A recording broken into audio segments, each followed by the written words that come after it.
Bismillahirrahmanirrahim. وَلْتَكُنْ مِنْكُمْ أُمَّةٌ يَدْعُونَ إِلَى الْخَيْرِ وَيَأْمُرُونَ بِالْمَعْرُوفِ وَيَنْهَوْنَ عَنِ الْمُنْكَرِ. Alhamdulillah wassalatu wassalamu ala rasulillah mabad. Allah berfirman, wajahidu bi amwalikum wa anfusikum. Berjuanglah kalian, berjihadlah kalian melalui hartamu dan dirimu. Hampir semua ayat-ayat berjuangan dan pengorbanan itu dimulai dengan bi amwalikum, harta kalian, harta kalian. Saya mengajak secara praktis dan kami sudah buktikan. Rp1.000 itu bisa luar biasa dahsyat. Bisa beli mobil, bisa buat kuburan, ya, bisa membangun masjid. Uang 1.000. Mari kita satukan uang 1.000 kita. Nanti kami jemput di rekening ini, insya Allah bisa kita buat. Di rekening ini insya Allah kita buat sebuah kekuatan umat dengan Rp1.000. Rp1.000 dahsyat. Assalamualaikum warahmatullahi wabarakatuh. Nas'aluka imanan kamilan wa yakinan shadiqan wa qalban khashian wa lisanan zakiran wa amalan salihan mutakabbalan. Allahumma arinal haqqa haqqa warzuqna ittiba'ah wa arinal batila batilan warzuqna ijtinabah. Alhamdulillah, alhamdulillah, alhamdulillah.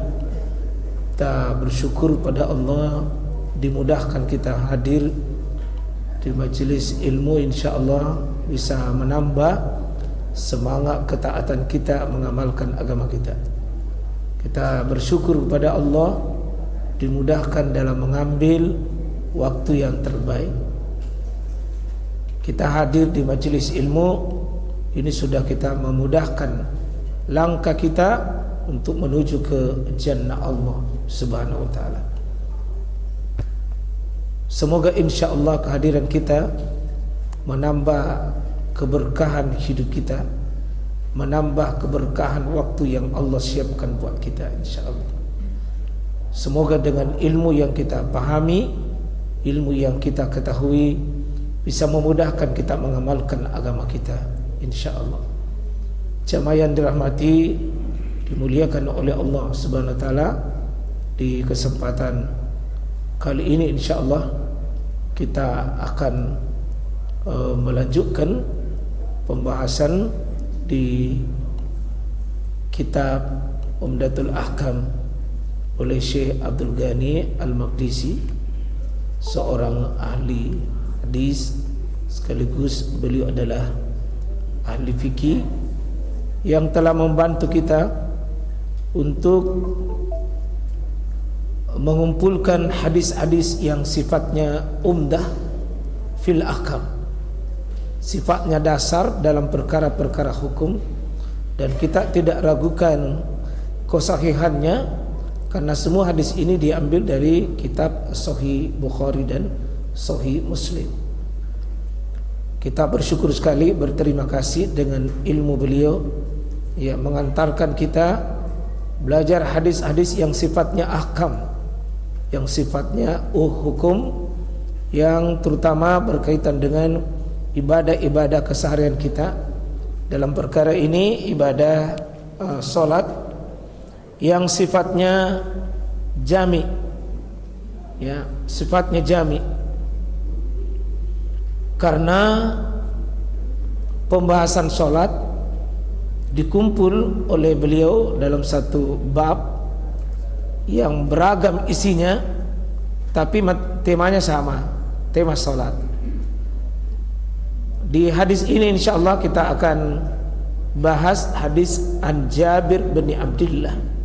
Ini hadis Jabir bin Abdullah menjelaskan, ya, ini Jabir salah seorang dari sahabat Nabi, ranking 7 perawi dari seluruh sahabat Nabi, ya, 100.000 sahabat Nabi lebih, beliau masuk ranking 7 dalam tingkatan perawi hadis yang terbanyak meriwayatkan. Beliau ceritakan, ini Jabir bin Abdullah, anna Muaz, bahwasanya Muaz Muaz ini yakni Ibn Jabal. Muaz Ibn Jabal artinya Muaz bin Jabal, seorang sahabat yang Muaz bin Jabal ini seorang sahabat yang ya'lamu fil halal wal haram. Jadi sahabat itu dikenal sebagai paling paham tentang perkara halal dan perkara haram. Jadi Muaz ini ahli hukum. Ahli hukum. Banyak menceritakan pada kita hadis-hadis yang juga banyak unik yang diriwayatkan itu Muaz bin Jabal. Banyak hadis beliau itu unik. Kalau kita buka peristiwa-peristiwa Muaz itu, dalam satu riwayat Musnad Imam Ahmad misalnya, lamma ba'atha Muaz ila Yaman, pernah Muaz itu mewakili Nabi, Pak. Ini sesuatu yang sangat luar biasa. Ketika Nabi berhijrah berdakwah ke Yaman, Nabi tidak ke sana, tapi dipilih seorang sahabat yang paling mahir dalam dakwah dan perkara hukum, yakni dipilihlah Muaz bin Jabal. Ya. Beliau juga sosok yang agak unik karena kegiatan sehari-harinya itu bersama dengan Nabi, tapi kalau malam beliau itu pulang ke kampungnya agak jauh dari masjid yang ada di Madinah. Ini yang terjadi dalam hadis ini, bahwa kana yusalli ma'a Rasulullah SAW isya akhirah. Nabi pernah sholat isya bersama Nabi, sholat isya akhirah. Jadi isya itu Pak sholat malam. Kalau isya awal namanya maghrib. Kalau isya akhirah itu isya yang kita pahami ini hari ini begini. Sebentar itu isya. Jadi kalau menurut istilah orang Arab itu maghrib itu juga isya. Tapi sebentar ini isya, ya isya juga, tapi namanya isya akhirah namanya. Ya, karena isya itu malam Pak. Ya, kalau makan malam itu disebut isya.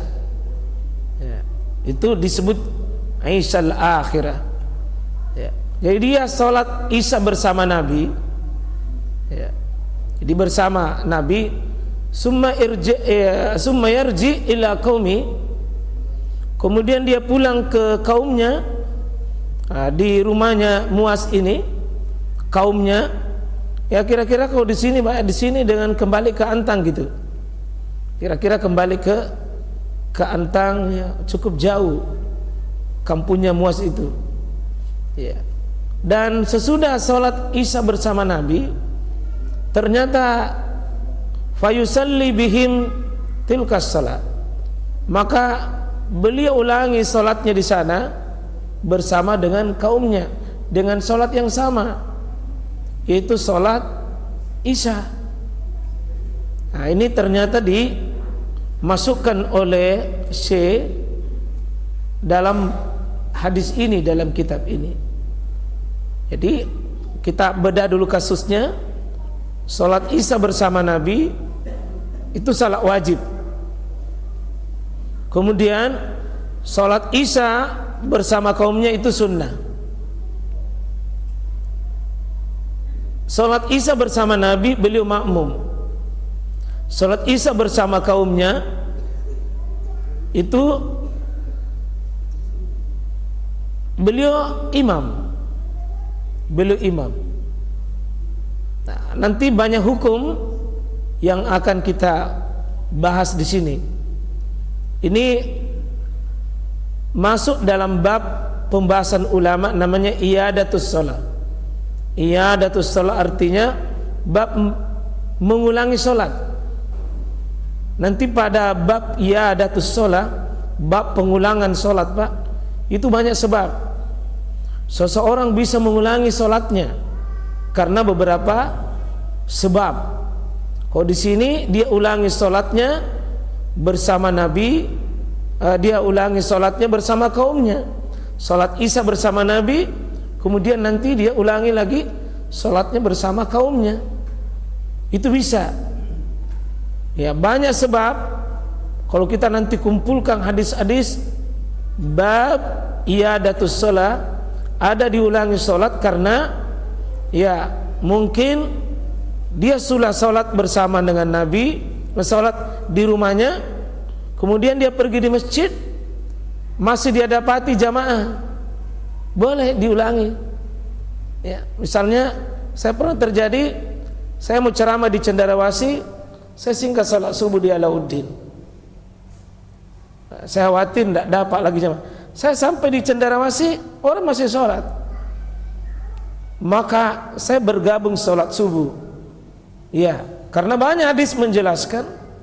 Ya, Nabi bertanya kepada orang yang sendirian itu tidak sholat, atau salun, apa kamu sudah sholat? Kenapa kamu tidak bergabung bersama dengan kami? Itu Nabi marahi orang yang Nabi sudah sholat, kemudian dia melihat orang itu tidak sholat, ditegur, kenapa anda tidak bergabung? Nah, rencana ini besok insya Allah kami ke Sidrap. Itu bisa jadi Pak, kami sholat di satu tempat di sini, kemudian sampai di sana masih juga dapati sholat, bisa. Atau misalnya kami pulang nanti sholat berjamaah di Maros, Jamak dan Kasar, kemudian sampai di sini masih ada waktu sholat asar misalnya, boleh kami bergabung sholat asar meskipun dalam perjalanan kami sudah sholat asar di tempat lain. Itu bisa. Bisa juga banyak kasus yang lain, ya, bisa mengulangi, ya, karena banyak sebab. Mungkin karena imam itu lupa, dan sehingga nanti kelupaan imam bisa menyebabkan banyak masalah yang terjadi di belakang, sehingga kelupaannya itu lama baru diberitahu. Bisa diulangi sholat yang bersangkutan, dan nanti sebab-sebab lain.